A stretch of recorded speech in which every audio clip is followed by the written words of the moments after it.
Hey, whippersnappers, this is Tortimer the Great. Welcome back to another very exciting episode of Pokemon Showdown Little Cup Tortiment. We are getting towards the end of the Sweet 16. After this episode, we only have 2 more sets of battles left. And today, we are going to be going up against 2 very strong competitors in FabeIronStone Mine and Scadharel.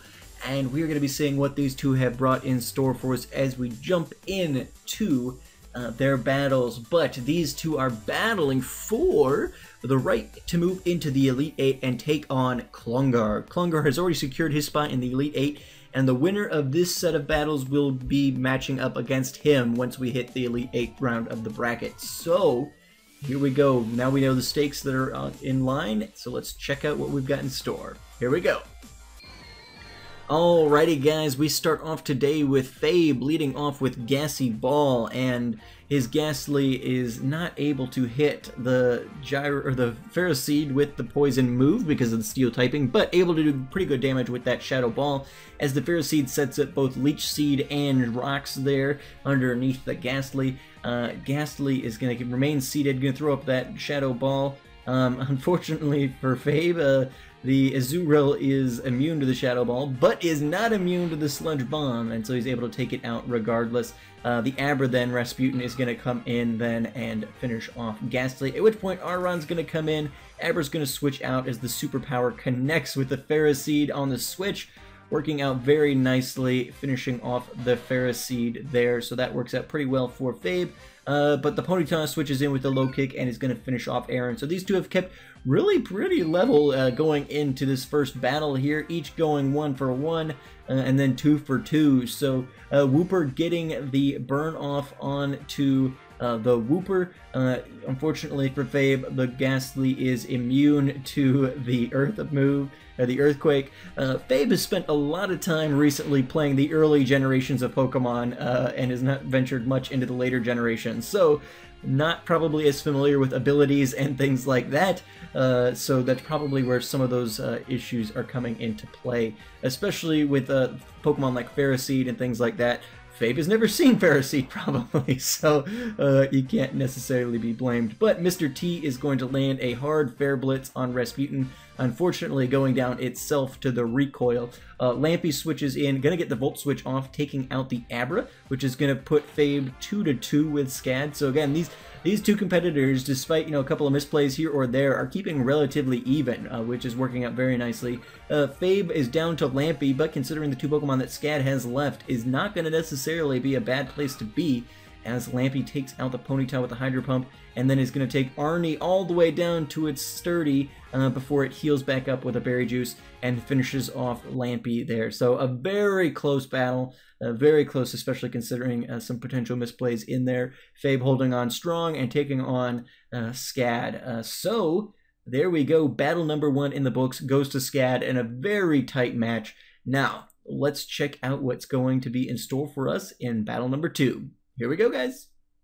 Alrighty guys, battle number 2, and both competitors have kept the same teams, as Fabe leads off with Lampy and Scad once again leads off with Spike. Lampy throwing up the Hidden Power there. Hidden Power being neutral, so I'm not sure exactly which one Lampy is using there.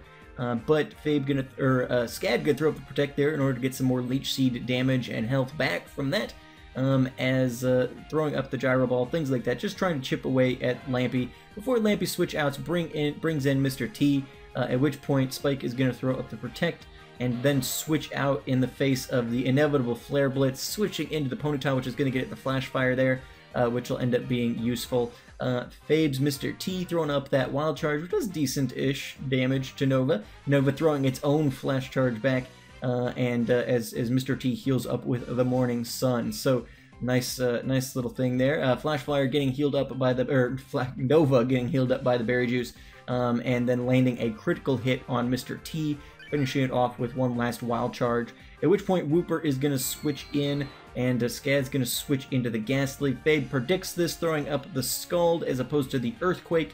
So he's able to actually land a move and finishes off Ghastly with one further Scald. So working out very nicely there with the Wooper.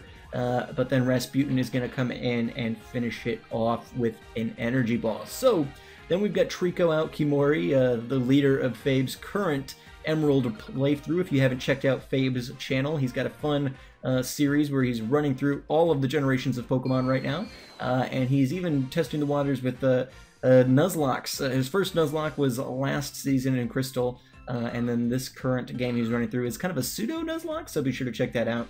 Anyway, Arnie is going to come in, and unfortunately for Fabe, outspeeds the Aron, able to get that Earthquake off and finish it up. Kimori then comes in with the Drain Punch, going to land good damage on Arnie, but takes Arnie just down to the Sash, and then is going to be able to heal with Berry Juice and swing back and finish off Kimori, finishing out the battle. So, in 2 matches, Scad able to take down Fabe, but very close matches for sure. Fabe did very, very well, especially considering some of his potential lack of knowledge about some of the later generation Pokemon. I'm certainly impressed. But that is going to take Scad into the Elite Eight, so we have Scad versus Klungar in the Elite Eight. That'll be an interesting battle for sure. I've battled Klungar all my life, and he's a strong opponent, and I've been battling Scad for the last 3 years or so. She's a tough opponent as well, so will be very interesting to see the output of that particular battle. But Fabe gets to move on into the consolation bracket, where he has another opportunity to come back and win the champion title. This is a dual elimination bracket, as I've said many times before, so stick around for the consolation bracket. You'll be able to potentially come back and steal the title away from the champion bracket. So be sure to stick around for that. But yeah, so there we go, guys. We have 2 more slots in the Elite 8 left.